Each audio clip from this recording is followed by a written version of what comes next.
Chip Barton farm, and here we have the Hulk. So this is the Hulk from Age of Ultron. Look at him, he's so cute. So what we wanted to do is kind of show some of the new things he can do. So as you're kind of exploring the farm, he has the ability to kind of leap through the air. Wow. So what we can do is we can explore this area, and this is one of the free roaming sections that we have within the game. We have some other ones as well. We're going to go to New York City. We're kind of really want to have these areas where you're going to explore. There's races, there's kind of adventure. You'll encounter characters, all these kind of cool features. So when you come here in story, you get to come back in free play and kind of really explore this kind of much wider universe. And that's where we get to bring the comic book characters in as well and kind of really bring this workplace to life. Yeah, how true is this going to be to either the comics or the movie? You know, what are we going to see that's familiar and what are we going to see that's different? So we're definitely going to be looking at the movie story. We want to hit all the kind of key points from the Avengers, from Age of Ultron. And then with the comic book, we're not kind of set within one comic book arc. We're not one telling of it. We get to mix and match, which means that we've actually got some cool characters that we get to reveal that kind of show that and show the fact that we're jumping around to different areas. Some of the cool things as well is what we get to do with the characters. This is brand new for this title. Here we've got Iron Man, and kind of Iron Man has his suits. What we can do is you can actually go into Tony Stark's HUD, and then you actually have the ability to change suits on the fly. So what we'll do is we're going to select the Mark 1 armor, and in comes Stanley. So Stan's helping us suit up. And the little chicken too. Yeah, so that chicken actually kind of harassing Hulk a little. It's keeping him hangry. So that gives us the Mark 1 suit. And then we actually have more suits than what we're showing here in the game, but we want to kind of give a bit of a flavour of what the team have been working on. Do you know the Mark 5 suit at all, the suitcase armour? Not too well. Can you show me? Yeah. So here we go. We've got the suitcase armour from, you've kind of seen the theatrical world. Yes. Cool. And so as you unlock these suits, they give you new abilities, new kind of mechanics, and that was really important that we had this within the world, because this is something that's very familiar. This is kind of like a really iconic shot from the films, and we wanted to recreate it in Lego. We've got a whole host of armour. This one's actually one of my favourites. So this is the Silver Centurion, or the Mark 33. Gotcha. What's great about this is... facial expressions are so great. So Lego's actually creating this as a minifigure. So there'll be a kind of a pre-order exclusive at certain retailers, and I want this character on my desk. Yeah. I just think the armour looks absolutely amazing. It does. It looks great as a Lego character. And is this specific to Iron Man, that he has the changeable suits, or are there going to be other changeable things for other characters too? So this is kind of very specific for Iron Man. We kind of can jump into some other characters. We saw Stan Lee earlier. We actually have Stan Lee playable in the game as Iron Stan. So we have Stan Lee in his own Iron Man armour. So we want to kind of have a lot of fun with the character. You know the Hulkbuster from Age of Ultron? Stan kind of has his own ability. He gets to call in the Stan Buster. Oh, wow! So we have the Hulkbuster in the game, but we now also have a Stan Lee themed Hulkbuster. Oh my gosh, look at his face! So he's got a pencil there, there's a desk lamp, there's a coffee cup.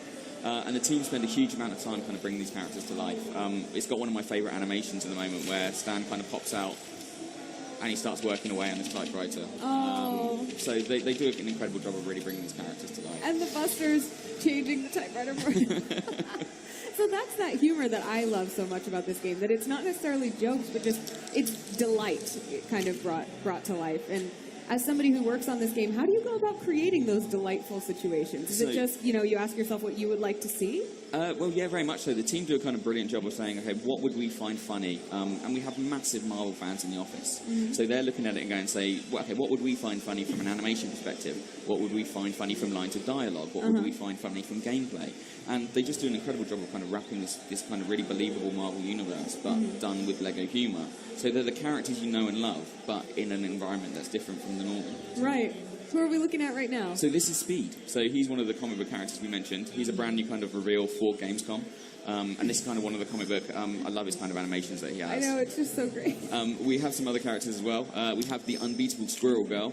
Oh, wow. So another reveal here for Gamescom. So Unbeatable Squirrel Girl. We know there's some massive fans in the office who in particular wanted to get Squirrel Girl back into the game. Are you up to date on your Thor? So we have actually Thor, but it's Jane Foster. Oh, wow. So that's exciting. This is what I was meaning about the kind of the ability to mix and match both new and old content. Right. So stuff that's brand new kind of with kind of current Marvel themes, as well as classic characters in there. We've got other characters as well. So we've got Kamala Khan.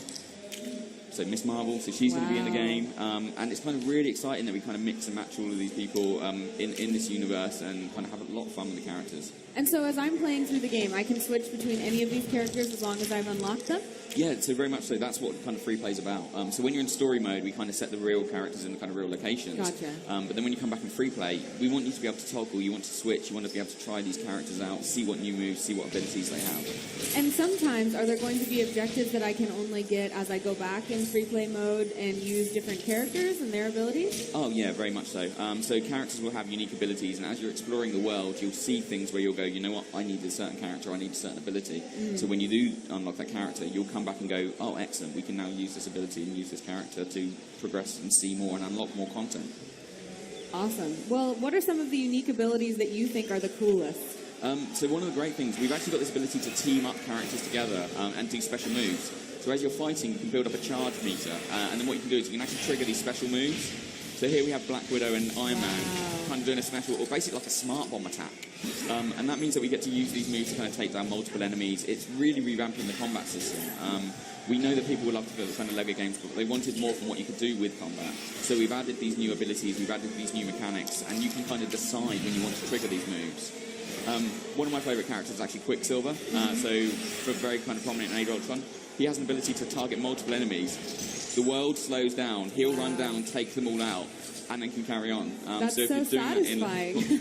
Very much so. And of course he has special takedowns as well, so he can juggle enemies, and he can pick people up and spin them around in circles. So makes them really dizzy, they then fall over to defeat them in a single punch. So we want to have a lot of fun with these characters, but like we say, we're revamping the mechanics, making sure there's loads of kind of new cool features. And it's just such a huge game. The team are kind of still putting in content. What's great is we're kind of announcing the release date for this title now. It's going to be available in Europe from January 29th. Okay. And it's going to be January 26th for America. And that's just basically because we really want to fill this game with so much content that people are going to, even